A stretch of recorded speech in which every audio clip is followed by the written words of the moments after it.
Hello everyone, Brian here again. This time I'll be doing an upgrade review of my Bear Grylls Ultimate Survival Knife and my Bear Grylls Ultimate Pro Knife. If you all remember, a little while ago I went ahead and got the Bear Grylls Ultimate Survival Knife, and there were a lot of things I liked, but a lot of things I didn't like.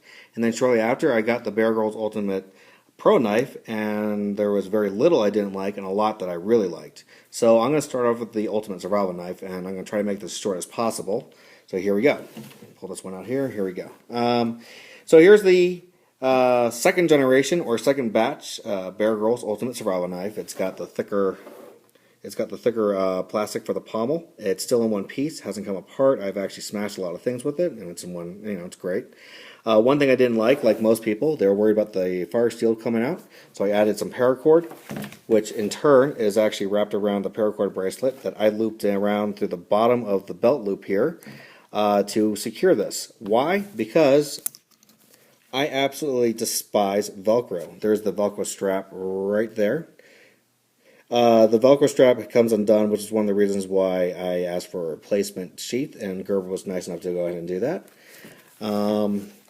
You'll notice that I attached this to the back side where the spine of the knife is. Obvious reasons. When you pull out, you don't want to cut out the edge here. When you put it in, same thing. Just a real quick recap on it.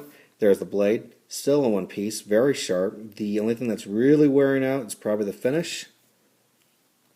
The back end is still with me in one piece. Everything is doing just fine. I did burn the back end of it a little bit when I dropped in the fire.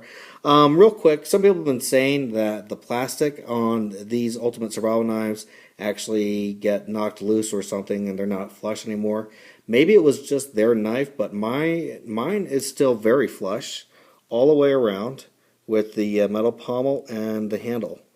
So I'm pretty happy with that. You can see the burn mark, the discoloration there.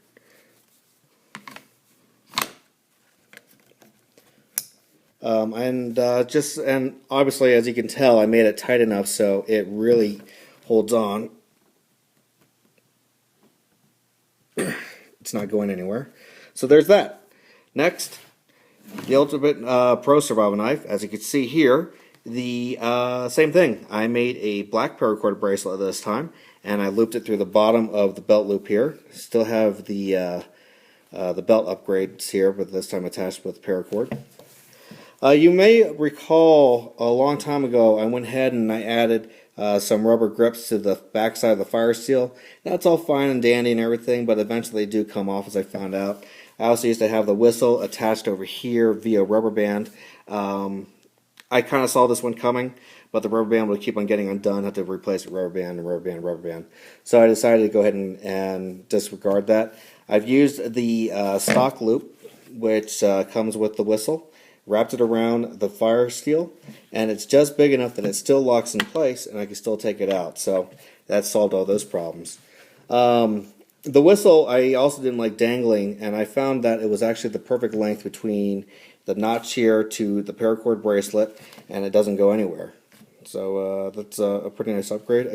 Once again, it's real tight enough to go ahead and pull out if you need to. Keeping in mind that this is not in the way when I'm pulling out. I didn't mean to stab it, I was just trying to point at it. Sorry about that, folks.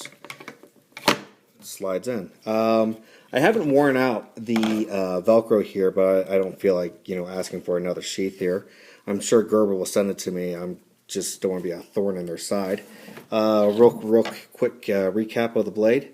I've used it quite a lot, and it is still in one piece. Nothing's broken on it. The finish is coming undone. And the pommel is obviously still in one piece.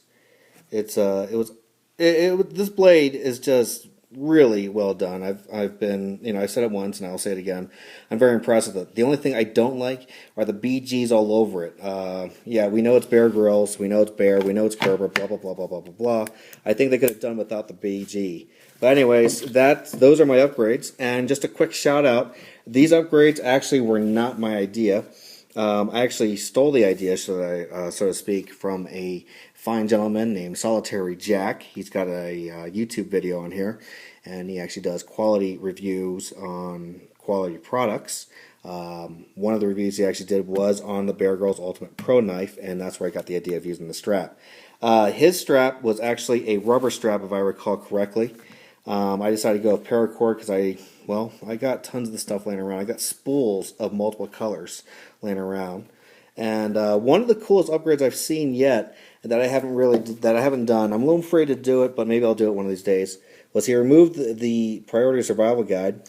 He found out that the depth of the handle, or not the depth of the pocket, is pretty much like from here to, let me see if I can do this on the side, pretty much from here to here. I may be wrong. I'm sure if Jack was on here, he would tell you. But at any rate, he found there was a lot of space, and there's a lot of stuff you could throw in there, survival gear, survival stuff, whatever, it doesn't matter. I am not that venturous yet, so I haven't tried it. He has a different kind of belt loop system. It's much more burlier, if you ask me. I just have a strap. I basically use stuff they had already laying around the house. And so yeah, those are the real main differences. I'm trying to think if he did something else to it. Oh yeah, for his whistle, he actually added a gutted paracord bracelet. I was going to do that, but then I found that the current cord that comes with the whistle did just fine, so that sufficed perfectly. So that's it. And you will all notice that lately I've been kind of moving away from the Bear Grylls gear with the Gerber. I was asked to go ahead and do all these reviews, and now I've been asked to do reviews on just only Gerbers. So my next review, which should probably be in a few days, will be on a new toy that Gerber sent me. Woohoo! And a few more months after that, I think I will be stopping doing these Gerber reviews and switching over to different knife products. I'll be doing a study for a year for Kershaw or CRKT, K-Bar, Mora, you name it. I'm not exactly sure where I'm heading for in the future, but right now, this is where I'm at. And I just want to say thank you for bearing with me with all those Bear Grylls marketing stuff on the Gerber. I really appreciate all the positive comments. I really could do without all the negative comments.